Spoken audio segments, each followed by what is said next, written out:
spektralanalyse. Vi har gitterformlen her, og det er for første orden. Gitterkonstanten, altså den kan vi udregne ved, at vi ved, at der er 600 linjer per millimeter i det her gitter her.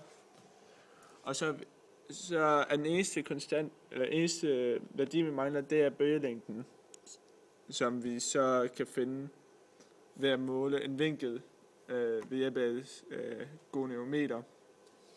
Som er her. Her har vi ukendt gas, og her er vores goniometer, hvor vi kan måle vinklen på begge sider af gitteret.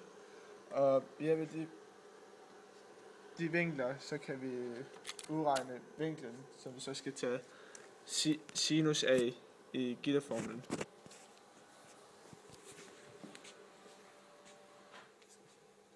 Ja, vi har så her vores goniometer, og vi starter jo så med at nulstille det, så vi har på vores højre side her, der har vi så 0 grader.